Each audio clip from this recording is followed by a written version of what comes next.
paling bahaya dalam sejarah. Ngeling-ngeling santri sing khusuk-khusuk. Mulane mboten iki sejarah. Mulane Kiai Memun, Kiai ngalim rata-rata gedeng santri khusuk dalam hal sejarah. Akhirnya ono kelompok sing sok khusuk, yaiku moh tukaran, ya moh partai, moh kelompok-kelompokan. Ngerasa bener dhewe iku disebut kelompok Khawarij. Wong Khawarij itu darani dosa gedhe murtad saking khusuke. Ora ana dosa cilik, kabeh dosa iku gedhe. Mergo dosa bentuk pelanggaran terhadap Allah Subhanahu wa taala. Wis entek khusuke wong Khawarij. Ora ana wong khusuk dalam sejarah kaya wong Khawarij. Tapi saking khusuke duwe akibat Ali yo darani salah, Muawiyah yo darani salah. Ya kok wong saiki PKB darani salah, PKNU darani salah, NU darani salah, Muhammadiyah darani salah. Dekne mau klunak-klunak ning kamar ora tau gawe madrasah, ya ora tau mulang ngaji. Paham nggih? Ya ora tau dadani umat, mau pertuntang-pertuntung. Iku Khawarij, ngono jenenge apa? Khawarij. Saelek-eleke partai iku sering duwe paguyuban, ngrudak-gruduk istighosah mbok gawe sekolahan. Saelek-eleke partai. Saelek-elek ormas yo sering gerakno masa kanggo kebaikan. Tapi sak soleh-soleh wong dhewean paling klunak-klunak. Asal nek nggih madrasah dhewe, nek ora gawe proposal lho. Nek ora ngono donyane entek, padahal donyane mok sapi kuru entek. Iku nggo pondasine tok ora cukup. Nggo pondasine tok mboten apa? Cukup. Wis wong soleh paling apik sak donya, mulyane niat gawe masjid lho. Ndadekne pondasine tok apa gretok ora ngarah cukup. Ada sing rapati soleh lewat partai proposal sana sini masjidnya jadi mewah bawa duit subhat bawa haram bawa abang bawa hijau bos. Akhirnya wong Khawarij gawe satu kelompok sing ngalalno darai Ali yang ngalalno darai Muawiyah. Akhirnya matek dipateni wong Khawarij sampai sekarang. Para teroris, para bom bunuh diri itu rata-rata berangkat dari orang yang sudah anti sama kepartaian, anti sama golongan, merasa suci sendiri, kemudian banyak terjadi bom bunuh diri dan sebagainya. Itu sejarahnya panjang. Memang samu gampang tapi urip-urip. Sebab itu semenjak itu sudah ulama-ulama itu tidak senang sama orang yang merasa sok suci sendiri, benar. Loh, saya sering ditanya, Gus, sampean itu kan tidak berpartai. Terus kalau organisasi di Indonesia yang kamu ikuti apa? Tak jawab. Asal NU atau Muhammadiyah itu mayoritas. Saya hanya ada di antara dua itu. Asal mayoritas, masih mayoritas. Soal aku tidak pengurus, memang tidak pengurus. Tapi saya milih di antara NU atau Muhammadiyah. Asal masih mayoritas. Secara organisasi lah. Bahwa per detail perilaku kita karena kita punya ilmu. Ya mungkin kita punya keekhasan sesuai kapasitas masing. Tapi kita harus milih salah satu NU atau Muhammadiyah. Karena ya Nabi sering pesan bahirul muslimin wa man sadza fin nar alaikum bil jamaah fa inna yadawahi ma'al jamaah wa man sadza fin nar. Kamu harus ikut kelompok mayoritas. Kamu nggak boleh hidup sendiri. Wa man sadza fin nar, yang merasa benar sendiri masuk neraka. Ya kan itu tadi, ada madrasah karena dibikin kelompok NU. Nanti ada sekolahan modern yang menjadi izzatil Islam wal muslimin melawan wong Kristen atau wong fasik, ya sekolahane Muhammadiyah. Ngerono madrasah, ono turutan, ono lagar penceng, jasane wong ono sekolahan sing iso bersaing mbek non muslim wae Muhammadiyah. Ya itu saja kita. Karena kalau tidak direduksi begini, kita akan ikut kelompok-kelompok kecil yang merasa benar sendiri. Misalnya kelompok-kelompok yang kecil-kecil sing aneh-aneh. Itu kan mereka lebih orisinil. Tapi saat orisinil kelompok kecil itu luwih ngeri. Misalnya kayak kemarin ada kelompok An-Nazir. An-Nazir mungkin dia bisa ngepas no dawe Nabi yang sing rambutnya diping nih, sing tenggene japos bodone beda mbek bodo kita. Saya tuh pernah melihat di Metro, ini cerita intelektual, pernah lihat di Metro wawancaranya ketua Jamaah An-Nazir. Itu dalam banyak hal memang mereka ingin memiripkan sama Nabi. Misalnya rambut dipilok diping. Dalam sejarah sampean takok ahli hadis, memang Nabi Sayyidina Umar Bakar itu rambutnya apa di apa itu disemir. Terus mereka kalau sholat isya itu akhir, katanya Nabi kalau sholat isya sulusul lail dan sebagainya. Tapi apa sisi yang dari itu terus kemudian merasa persis Nabi? Wong Nabi itu macam-macam. Beliau hidup itu berapa tahun? 23 tahun. Semenjak beliau jadi Nabi itu ngalami kenabian pinten 23 tahun. Dan itu punya ikhwal-ikhwal yang rawan ada nasah mansuh. Seperti sekarang di Pondok Indramayu, di mana-mana ada satu kelompok yang nganggep kehidupan sekarang itu adalah periode Makkiyah. Periode Makkiyah itu satu periode yang dimana sholat cek rapati wajib, zina rapati haram, nyabu rapati. Ya ada kelompok-kelompok di kota-kota begitu. Di kota-kota juga banyak orang yang sama orang zina itu biasa, sama orang nyabu biasa. Mereka sendiri tetap mengharamkan zina, tapi nggak perlu dilawan. Sehingga polemik ketika FPI begitu, ada yang mengatakan periode sekarang itu mirip Makkiyah, di mana kemungkaran nggak perlu dilawan, yaitu bil hikmati wal maidatil hasanah. Ada orang yang menafsirkan Islam sekarang itu sudah periode Madaniyah, sehingga kemungkaran harus dilawan. Yang kayak FPI itu yang anggap sekarang sudah periode Madaniyah. Lah itu kan artinya begini, semua itu toh mengklaim mirip-mirip niru Kanjeng Nabi. Masalahnya semua itu juga ngeklaim mirip-mirip niru Kanjeng Nabi. Nah, terus kemudian ini cerita Malik ahli sunnah. Kemudian sejarah memanjang. Sausi Ali bin Muawiyah keok, Sayyidina Ali keok di putra Sayyid Husain. Sayyid Husain kon ngakoni pemerintahane Yazid teng Syam. Sayyid Husain boten kersa. Idzan al mautu khairun bi. Kalau begitu lebih baik mati. Terus dibantai teng Karbala. Bons. Ketika dibantai di Karbala malah melahirkan trauma lagi. Wong Islam sing model tipikal Sunni tetap melok Yazid. Tipikal Sunni bukan Sunni, tipikal Sunni. Artinya melok Yazid wes ora usah dituntut dendam, malah ra ono bare. Akhirnya gak dendam. Kelompok Syiah iku apa-apaanan, putune Nabi kapundhut kok dingin-dingin saja. Kudu ono revolusi, akhirnya revolusi. Ngelahirno kelompok Syiah kanthi sak mangke.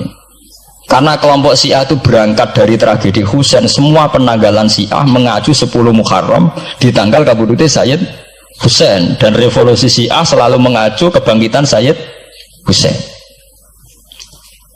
Nah ahli sunnah mulai dulu karena melihat fenomena semua macam-macam pokoknya kayak orang Indonesia saiki. Dan buatan derek-derek itu mulai dhisik.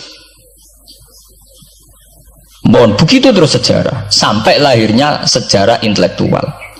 Nah sejarah intelektual sejarah paling nakalan. Jadi mau resiko terus ujuk-ujuk dari sejarah intelektual yaitu yang diikuti kados Mbah Hasyim Asy'ari, Mbah Fadl, ulama-ulama.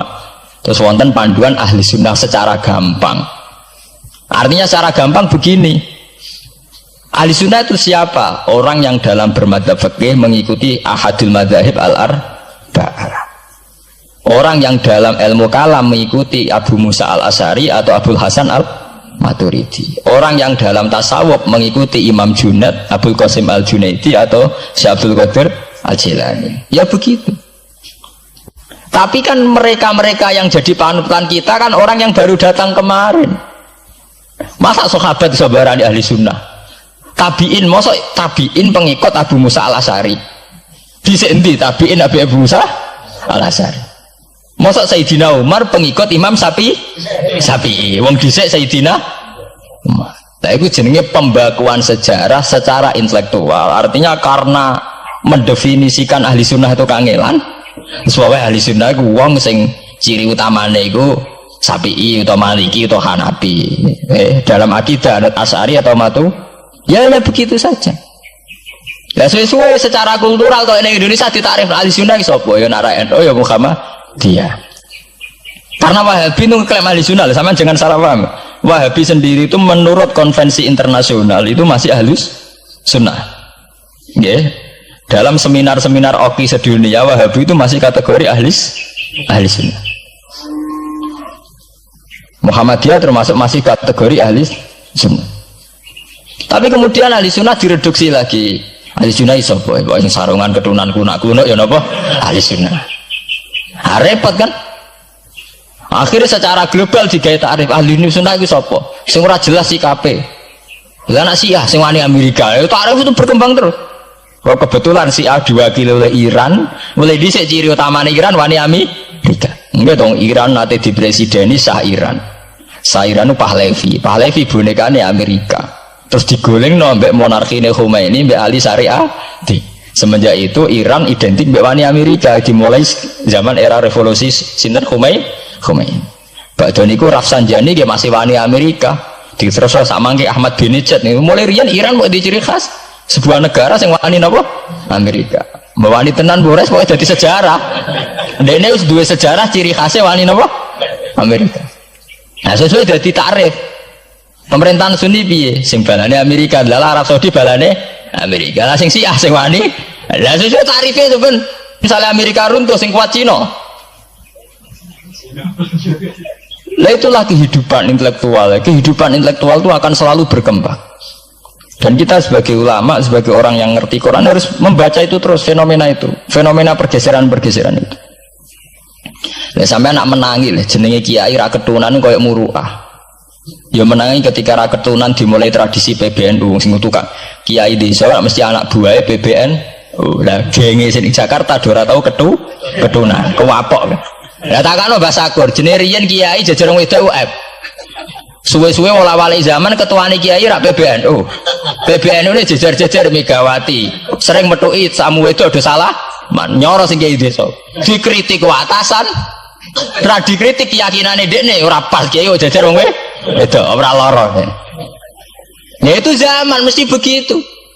Kiai desa ngrasa nak lunga ora ketunan UF, ketuane kiai ning Jakarta ora ana sing ora ana sing ketunan. Cara desa kiai jagoan mbek wong wedok iku ketuane kiai sing di Jakarta ya ora trimo jagongan koalisi. Ya itu kehidupan intelektual, kita harus lapang dada berani membaca itu fakta. Kowe ora usah dadi khawarij karena kecewa terus dadi napa? Khawarij. Kecewa Pak Hasyim Asy'ari, kecewa Gus Dur terus dadi khawarij klunak-klunuk mbek gremang-grem. Ndak bisa. Kita harus gentleman sesuai dawuh Nabi ilzamu jamaahirul muslimin wa man sadda finnar alaikum bil jamaah fa inna yadawu ma'al jamaah wa man sadda finnar. Mane kula umpama partai nggih milih sing gedhe, ormas nggih milih sing gedhe, bukan oportunis ya milih yang itu. Mergo sing cilik-cilik malah bulet ngono ngaten. Paham nggih? Mungkin yang cilik itu bener tapi bulet.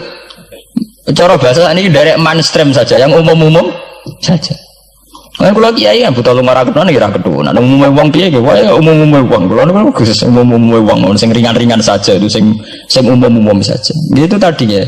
Karena sejarah ahli sunnah sendiri itu sejarah yang disederhanakan oleh proses intelektual.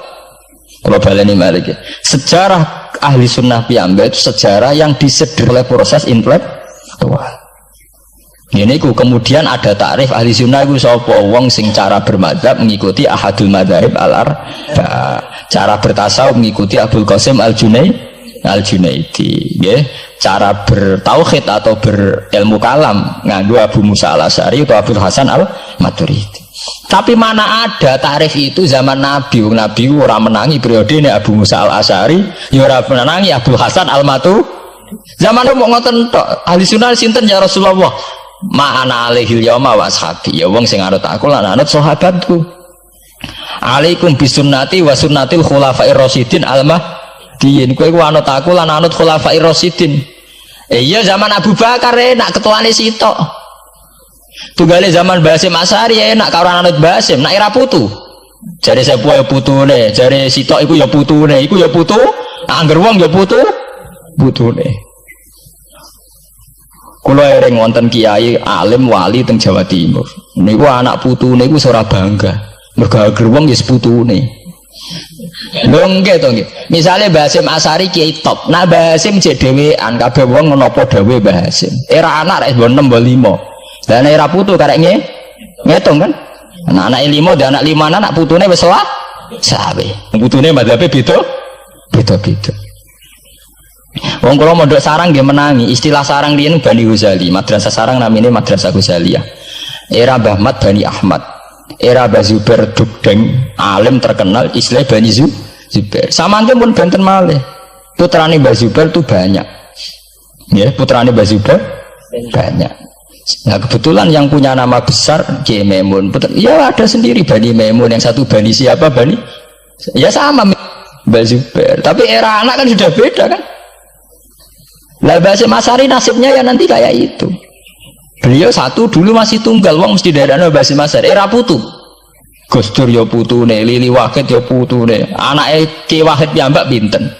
Urung anake Pak Yusuf Hasim piyambak pinten misalnya anake oh pirang-pirang kabeh ketika tukaran alasan aku ya putu iku ya putu sing dinggo genderane bae ayo. Dan iki kula cerita Mbah Batu Ampar Samsudin Batu Ampar wali terkenal ya wong dadi putune ya bangga tapi saiki putu-putune ora bangga mergo anggar wong ya putune lah anak sebagian anak sing seneng wayo apa anggar wong putune wong di antara duriyane sing seneng wayo anggar wong ya putune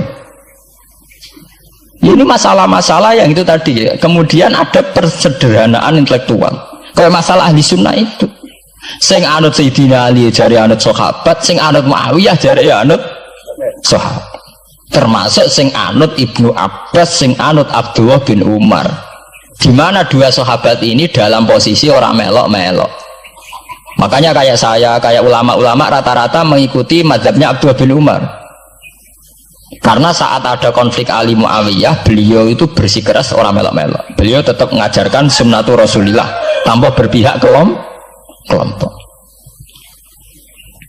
Tapi banyak riwayat mengatakan Abdullah bin Umar bin Abbas itu kecewa. Hanya kecewa itu gedon dia ramel-ramel.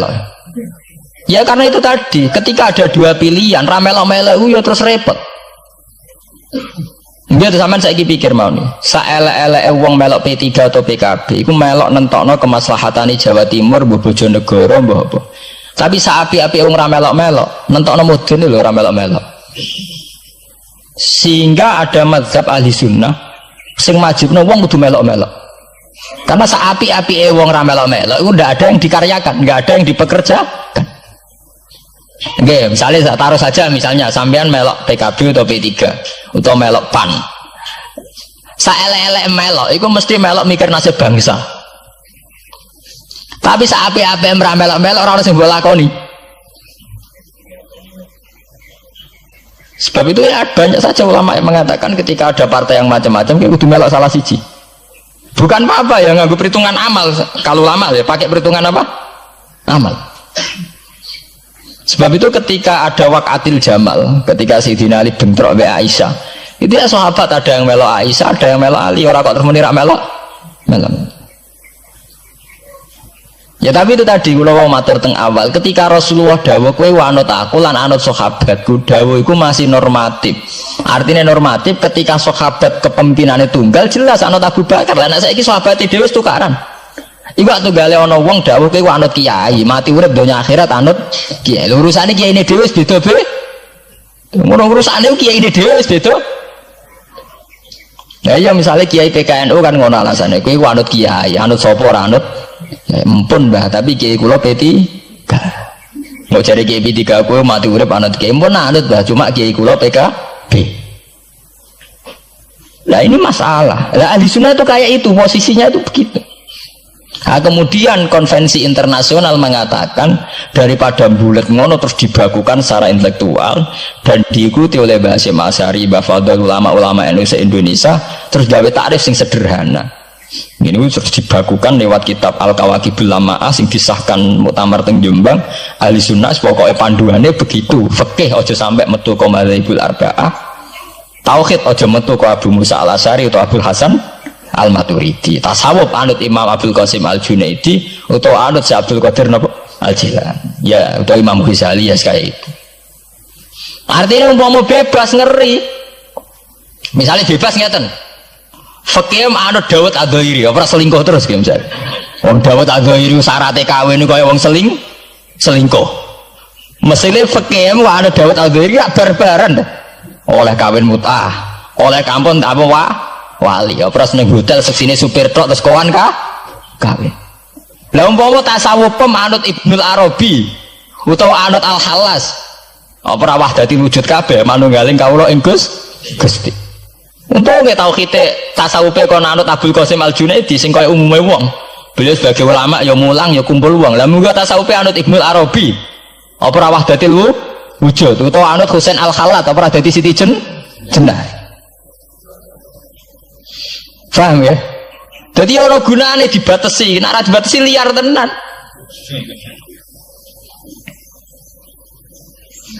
Paham ya? Ini masalahnya bandingannya ekstrim. Misalnya fakih kok kowe anut Dawud Adzairi, Kaya apa? Nak kena ngomong sing mut'ah. Malah anggar ngaji mu'in Wahab anggar nyeritakno syaratnya kawin nganggo wali khilafan di Dawud al-Dhuhiri, nganggo syahid ya khilafan di Dawud. Mergo cek dendam ulama-ulama beda Dhuhiri. Syaratnya kawin kok gampangnya kok. Paham ya? Lah santri dendam mbek madzhab dhewe mergo syaratnya kawine santri kudu libatno bapake wali. Lah kadang bocah wis pacaran bapake ra setu. Dadi santri rata-rata nganti-nganti Joko tuwa ya korban madzhab sapi. Mergo bocah wis gelem bapake ora gelem. Lah bapak ning gone fikih Syafi'i dilebokno rukun. Dilebokno napa? Rukun. Angel langkane. Lah ya ahli sunnah itu terus disederhanakan. Kula nggih matur nuwun nggih. Saya pikir kados Mbah Hasyim Asy'ari, kados Mbah Fadl, Kiai Maimun, kiai-kiai yang alim riyen Mbah Maksum, Mbah Ali Maksum yang bertanggung jawab terhadap proses kesederhanaan ini. Tapi kita harus terima kasih. Lewat muktamar di Jombang atau musyawarah besar tidak tahu saya, itu yang jelas di Jombang itu disederhanakan tuh mudah. Ya tadi andai kan tidak disederhanakan begitu, kayak kasus-kasus di kampus itu. Di kampus karena saking hormatnya terhadap nilai intelektual, tasawuf manapun diambil, termasuk tasawufnya Jalaluddin Rumi, tasawufnya Ibnul Arabi, tasawufnya Husain Al-Hal. Nah, sehingga mereka enak saja wae Jumatan untuk nganggo tarian, jenis tarian Rumi, gak usah Jumatan. Kalau tarian Rumi ya ibadah, Jumatan gimana? Dari Rasulullah Shallallahu Alaihi Wasallam itu harus ditulis, karena hanya dengan ditulis ilmu itu abadi. Nggak boleh riwayat itu hanya berdasar karena kamu hafalan mundobit itu terus tidak nulis, tidak boleh. Kita itu punya pengalaman buruk dan itu eman betul. Gini ku fiqhul Les bin Sa'ad. Al-Les afqahu min Malik, Dewi Imam Syafi'i. Al-Les afqahu min Malik. Illa anna ashabahu dayya'uhu, kata Imam Syafi'i. Lais itu orang paling alim. Alimu Misra, faqihu Misra. Itu kalau debat sama Imam Malik itu berjilid-jilid. Tapi ashabu Malik itu lebih peduli terhadap pikiran-pikirannya Imam Malik, sementara ashabul Les itu enggak. Sehingga enggak ada mazhabnya hilang. Jadi nasib ulama yang mazhabnya hilang itu Les bin Sa'ad. Kemudian Sufyan bin Uyainah, ini semua gurunya Imam Malik. Sufyan As-Tsauri juga gurunya Imam Malik, gurunya Imam Syafi'i. Nanti nasibnya Mbah Mun kalau tidak ada yang mentadwin, membukukan, akan seperti itu. Karena orang akan menafsirkan tidak dengan panduan guru-gurunya ila Rasulullah Shallallahu Alaihi Wasallam. Saya masih ingat ketika ini betapa luar biasanya Mbah Mun tentang tafsir. Seperti yang dikatakan Gus Rosid tadi, Mbah Mun itu putra Mbah Zubair, tapi ngaji sama orang ahli tafsir, ahli Quran, Said Alam. Sehingga Habib Salim Asy-Syatiri itu punya karangan ya tentang tafsir, namanya An-Nafahat Al-Haramiyah atau Al-Fawaid Asy-Syatiriyah.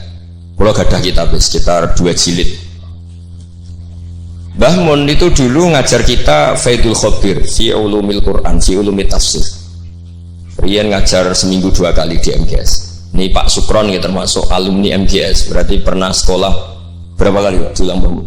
Seminggu 2 kali. Seminggu 2 kali. Hatam. Tak kok hatam gak boleh. Jujur itu baik. Jadi jujur itu baik. Nah, barokahnya mudawan. Saya beri contoh satu, betapa resikonya andaikan ilmu itu tidak mudawan. Ya kayak Khawarij itu orang yang ibadahnya khusyuk, tapi itu kecelakaan bagi sejarah umat. Sampai Nabi ngendikan syarru hadil ummah al Khawarij syarrul khalqi wal khaliqah. Orang Khawarij itu buruk-buruknya makhluk, ini Kak sabda Rasulullah Shallallahu Alaihi Wasallam. Karena orang Khawarij itu menganalisis nubuah itu dengan pikirannya sendiri, bukan dengan pikiran sing mudawan musalsal ila Rasulullah Shallallahu Alaihi Wasallam. Saya beri contoh yang paling gampang. Ketika Nabi Fathu Mekah itu kan corong Jawa kudune kaul itu semangat tawaf. Tapi Nabi unik, semua sahabat itu tawafu mus'atan, semua tawaf secara jalan kaki. Padahal kayak apa kita diusir dari Mekah, kayak apa kita meninggalkan Mekah secara tidak terhormat. Mestinya Fatu Mekah yang diperjuangkan mati-matian itu menjadikan hal yang luar biasa. Dan kita punya kaidah al-ajur bi qadrit ta'ab, bahwa pahala itu sesuai tingkat kesulitan.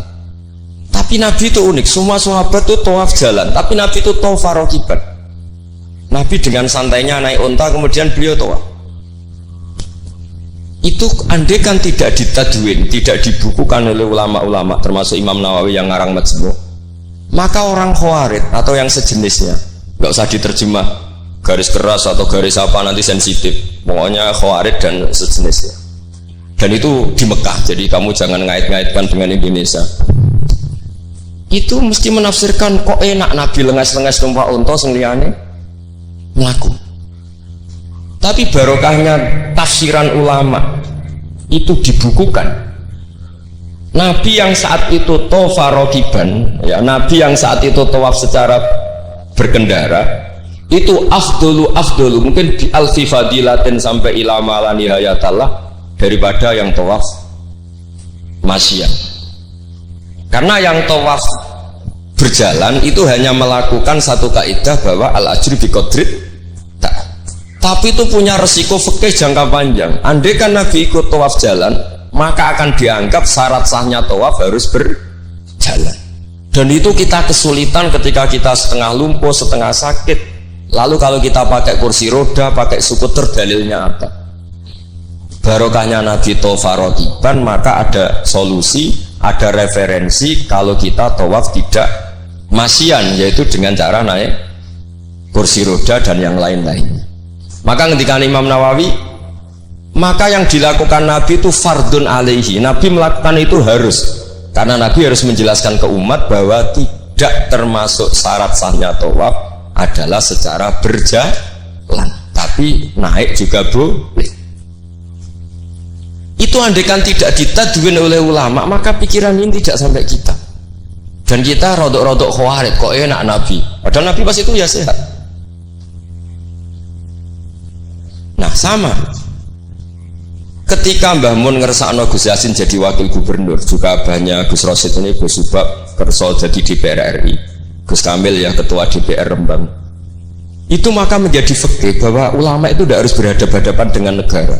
Buktinya orang sekali Mbah Mun, putrane diminta disuruh mengkhidmati negara. Sehingga harus menjadi tradisi besar bahwa ulama dan umara tidak harus berbenturan. Bukan masalah menangkal. Coba kalau itu tidak ada rawinya, paling golek gaji, paling golek duit, nah itu kan ruwet. Itu tafsiran Khawarij.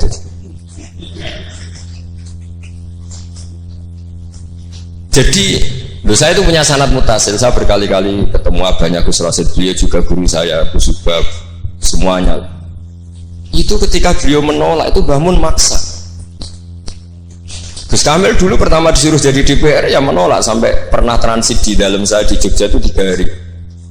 Dan Mbah Mun akhirnya sampai duka harus mau. Tapi lama-lama kita tahu bahwa beliau ingin menyelamatkan Indonesia, bahwa Indonesia nggak perlu dipertentangkan antara ulama dan umat. Nah, itu harus terus. Karena kalau kita ingin versi tertentu, pasti Indonesia itu chaos.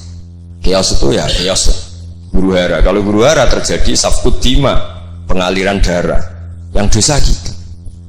Makanya Mbah Mun sering cerita ke kita. Saya tidak pernah bilang saya ke kita. Semua santrinya levelnya sama, karena sama-sama dengar. Bidane lali mbak eling ini gitu. Ambek paham sama tidak paham. Sebetulnya saya ingin bilang saya, karena saya berkali-kali khasoni bidzalika syekhuna, tapi kita semua sama lah, sama-sama mutawatir sama. Fiqhus siyasa atau fiqhul imamah atau fiqhul khilafah, terserahlah bahasa sampean. Itu juga harus diwariskan. Sehingga dulu sampean tak ceritani, dulu yang semi-semi Khawarij itu ya sudah banyak. Wah Nabi itu harus ngomong akhirat terus, masa Nabi jabat. Oke, dari segi jabatan itu duniawi, kesannya buruk karena jabatan itu duniawi. Tapi kalau dibalik, atardo ayyaku nasolihu tahta yadidz zalim. Kue ridho kalau orang-orang yang nggak sholat, nggak cewek, nggak istinja mimpin wong soleh. Jadi harus dibalik, harus membolehkan orang soleh yang mimpin orang dolim. Jangan dibalik, wong soleh pokoknya yang masjid kabeh wiridan kabeh dipimpin wong zalim, hanya karena kamu mengharamkan politik. Jadi orang itu harus ngerti. Makanya ketika beberapa nabi itu harus kita tahu, ada nabi yang ngaji terus kayak Nabi Yahya, Nabi Isa. Ada yang nabi yang seumur-umur itu jabat kayak Nabi Dawud, Nabi Sulaiman. Kamu boleh niru Nabi Dawud, Sulaiman jabat, tapi nggak boleh meniru istrinya 1000. Itu 4 saja masalah gitu. Sitok wais kudu pegatan ya gitu. Rai-rai gak meyakinkan kan, satu aja sudah. Tapi itu tidak saya loh.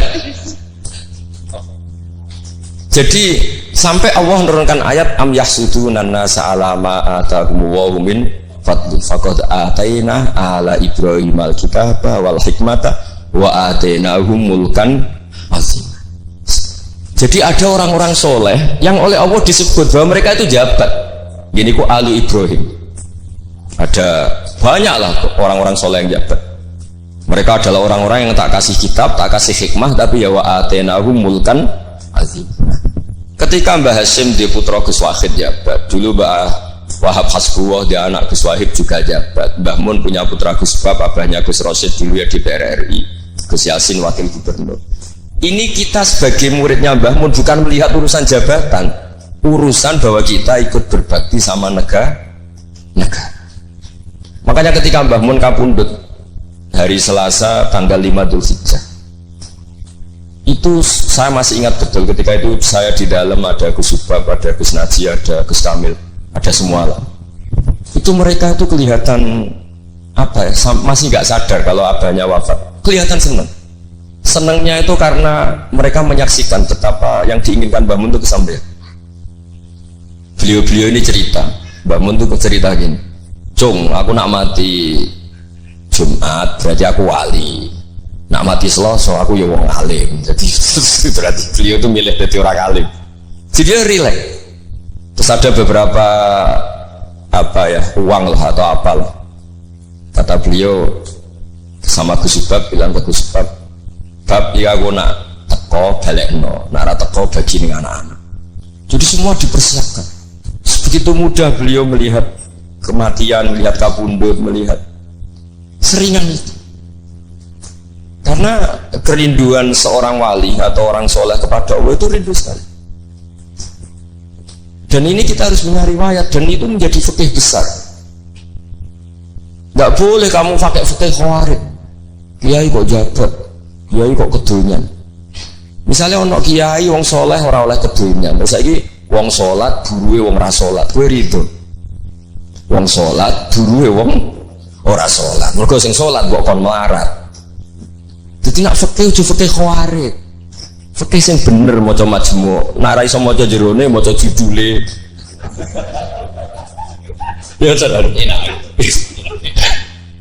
Oke Pak Doni, Pak Sukron, karena dia di Mekah lebih terkenal ketimbang Mbah Mun gitu. Itu Mbah Mun sampai tertawa-tawa. Mbah jebule jenengan mriki terkenal kula. Kok iso kron? Lah niku tiyang tunggal dalam sukron. Ya jadi Mbah Mun punya murid ya macam-macam. Ada yang kayak saya, ada yang kayak Pak Sukron. Makanya saya pertama datang, Sukron tiku, jarang enten, celok, nak agak teko agak germisi ya. Terus datang. Tadi bisi saya, Gus aku difoto, nak raja jenengan gak difoto. Terus saya bilang gini, saya itu kalau di mana-mana sering jejer wong putih, lagi ki jejer wong ireng. Semoga ini kafarohnya saya jejer wong putih-putih. Jadi saya teruskan lagi ya, harus selalu ada riwayat. Makanya saya alhamdulillah pernah diminta Gus Subab itu ya guru saya, beliau baca manhajnya fikihnya Mbah Mun di acara kesekian harinya Mbah Mun wafat. Karena saya masih ingat betul ketika di Medina saya sering digandeng Mbah Mun. Sholahuddin Al-Ayyubi nganti pintere ngono iku jarine mergo murid Imam Ghazali. Tapi jarine hak murid ibu putu murid. Saya bilang putu murid ya impun nanti kula hitung nak murid mboten pas, mboten tok waktune. Yes putu murid. Karena saya pernah di masjidnya Sholahuddin Al-Ayyubi di mimbarnya. Itu futuhatnya itu sekitar 815. Jadi kalau tak hitung Imam Ghazali lahir 410, 450, wafat 505, kayaknya mboten menang. Oh ya senang ngono putu murid. Itu beliau punya konsep mengalahkan pasukan salib itu yang dipakai itu kitab Ihya. Itu singkat cerita beliau nyuruh dia itu golek ya tak cari ketemu terus tak tasihkan beliau ya itu saya tak maksud ya itu Imam Ghazali begitu fasih cerita tentang penyusunan kekuatan dan itu logikanya sederhana sekali dari sesuatu yang jibillah yang normal. Misalnya begini ya, al-insan abdul ihsan, bahwa manusia itu pasti menjadi budaknya kebaikan. Hitung saja sekarang misalnya begini, kita jadi orang soleh meditera karuan gremengan sinis, yang ini orang fasik senyum lomo apian. Kira-kira orang netral itu kalau jagungan ke kamu apa ke sini? Yang lomo, yang nyaman kan? Sehingga orang boleh mengatakan ketika ngarang fikih senyum itu sunat di karangan fikih, tapi di aplikasi nyata tidak bisa. Bagaimana kalau ada orang netral bisa soleh bisa fasik, sing fasik senyum, sing soleh merengut, sehingga yamilu orang yang netral ini ke yang fasik. Kamu bisa ngarang fikih kalau sedekah itu sunat, karena itu sudah tidak wajib, karena yang wajib itu zakat. Kamu bisa ngarang fikih seperti itu. Tapi kalau dalam tatbiki tidak bisa. Misalnya saya orang soleh hidup di tengah kota, atau orang soleh hidup di pedalaman, terus saya medit mentang-mentang sudah zakat, nggak pernah sudah. Sing wong fasik jor-joran sering nyervis rokok gratis, ngopi gratis. Kira-kira kemana kecenderungan orang? Ke yang fasik, karena al-insan abdul ihsan. Nah hal-hal seperti ini tuh yang dikaji Imam Ghazali kemudian itu menjadi inspirasi Salahuddin Al-Ayyubi. Kalau dia ingin solid maka harus berbuat baik sama siapa saja, karena itu cara punya kekuatan. Nah kita enggak, kita ini memaksakan kebenaran tapi prosesnya tidak simpati. Makanya kata para mufassir, walaupun tafadzur ghalidal qalbi lan faddu min khaliq, itu kata para mufassir, hada sayyidul khalqi wa hada ahabbul khalqi ila Allah. Ini Rasulullah, orang paling dicintai Allah. Itu saja sekali salah dalam perilaku sosial, itu bayangannya lan faddu min khaliq, orang akan bubar. Padahal ma'anna hada mu'ayyadun fi ruhil qudus. Padahal Rasulullah itu orang yang diberi kekuatan malakut, kekuatan langit. Itu saja dibayangkan kalau salah secara sosial lan faddu min khaliq, orang akan bubar. Apalagi kamu yang keramatnya nggak jelas, sisi gak mandi, terus salah sosial, istaqabbal wa minna minkum taqabbal, ya kan? Sehingga Mbah Mun itu baik sama siapa saja, termasuk baik sama Megawati, sama apa saja. Bahkan beliau sebelum haji sempat ketemu Megawati, dan beliau sebelum itu ya pernah bilang ke saya, ke kita lah, ke kita, aku ketemu Bu Mega dan Indonesia itu damai. Makanya ketika beliau kabundut Dzulhijjah itu min asyuril hurum, karena al-asyurul hurum itu ada 4, Dzulqa'dah, Dzulhijjah, Muharram, Rajab. Beliau kabundut 5 Dzulhijjah, bulan yang termasuk sakral di Islam. Dan beliau kabundut 6 Agustus, bulan yang paling nasionalis dalam Indonesia. Jadi Allah memilihkan beliau bukan sekedar tempatnya di Ma'lah, tapi pakai bulan yang paling sakral sesuai konteks masing-masing. Dalam religius Dzulhijjah itu sakral, dalam nasionalis Agustus itu sakral. Kayak apa Allah memilihkan beliau? Makanya ini saya cerita ya, saya mungkin 10 menit lagi, sama santai aja, ini nggak ganggu lama-lama supaya nggak ribet. Makanya diantara yang ditulis beliau tentang jabatan, tentang jabat, nah ini cerita saja. Beliau menulis feeling tuh sekarang halaman 37. Nanti kalau yang nggak paham ngaji sama Pak Sukron, sudah tak ijazahi tadi. Kobil tuh. Jadi nanti yang nggak paham, iya tenang deh. Kau jebolin. Apa? Kau jaluk deh. Wah, senang. Kau lagi jaluk ya sudah. Sah ya? Sah. Ini konco kulo mulai teng sarang ngantos. Nanti foto-foto tegen kulo tanggal 3 Syawal. Nih Pak Sukron nih. Gus, gue nak jadi kiai jegeman kaya aku. Tak pikir apa? Ceritanya gini Gus Rosid, dia itu kiai, mungkin kiai debutan. dia dengan santainya cerita, man soma Ramadan summa addu'ahu sitan min Syawal faka'annama somat daro kullah. Jadi puasa Ramadan kemudian puasa 6 hari Syawal maka seakan-akan puasa tahun. Singkat cerita ada orang lugu puasa tanggal 2 ini. 2 Syawal puasa.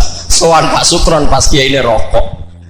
Terus kata orang lugu tadi, "Getun Pak aku anu jenengan."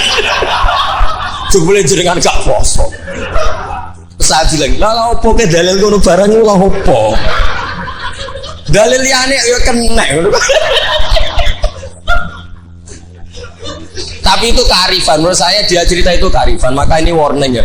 Siapapun yang ngiyai jangan dalil sesuatu sing ra iso nglakoni. Ora kok. Udah, ini ya, enggak apa-apa. Lho kula lah ora pati wani dalil sing ngoten-ngoten ora wani mergo wong santri sarang kowe ora usah dirakat kowe. Mun ping 6. Nggih, tak apa sepik. Jadi baru setahun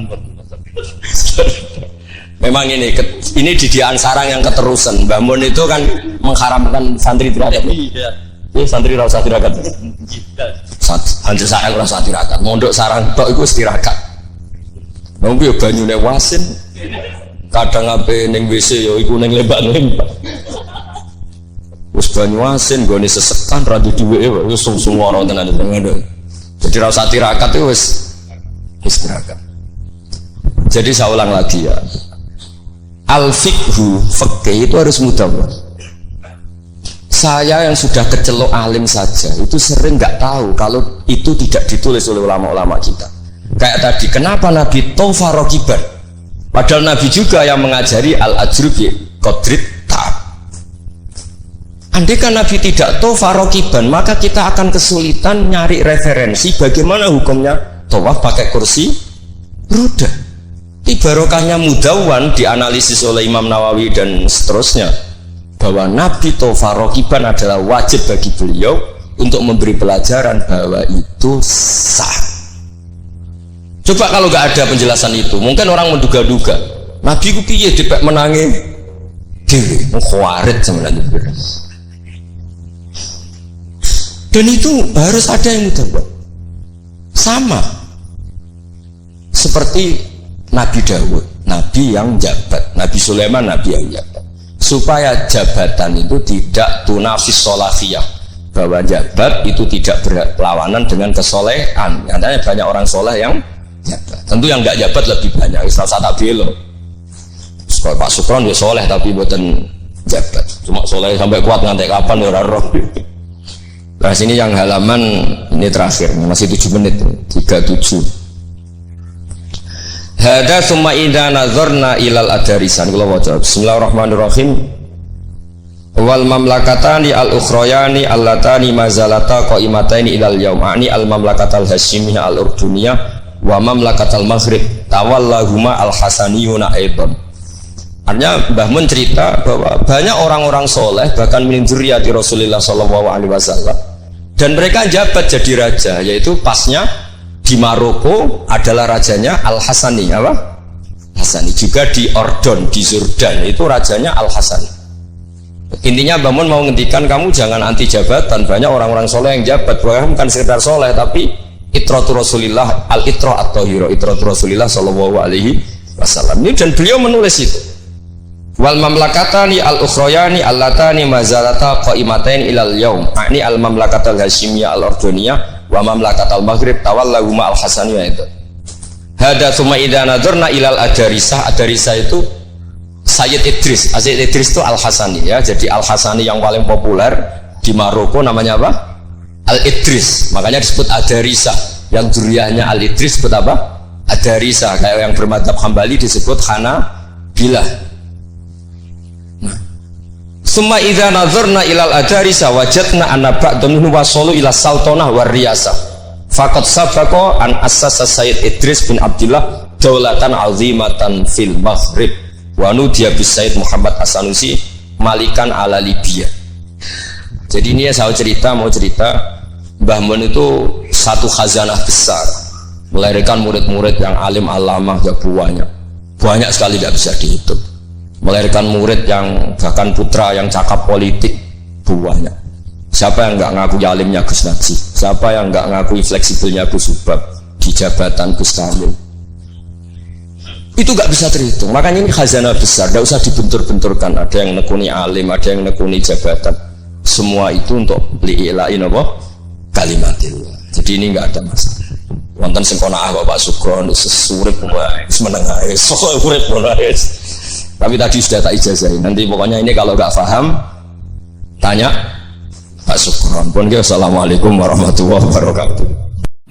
Oke, terima kasih buat teman-teman semua yang sudah menyaksikan video ini. Mudah-mudahan bermanfaat dan bisa menambah ilmu dan keberkahan buat kita semuanya, guys. Dan oke, buat teman-teman semuanya yang baru gabung di channel ini, jangan lupa like and subscribe dan nyalakan tombol notifikasinya biar nggak ketinggalan video-video terbaru dari channel Sahabat Orji TV, guys. Dan oke, buat teman-teman semuanya dimanapun Anda berada, mudah-mudahan kita diberikan kesehatan, rezeki yang melimpah dan panjang umur. Oke, terima kasih. Salah-salah dari kami, mohon maaf. Ada kekurangan. Wassalamualaikum warahmatullahi wabarakatuh. Bye-bye.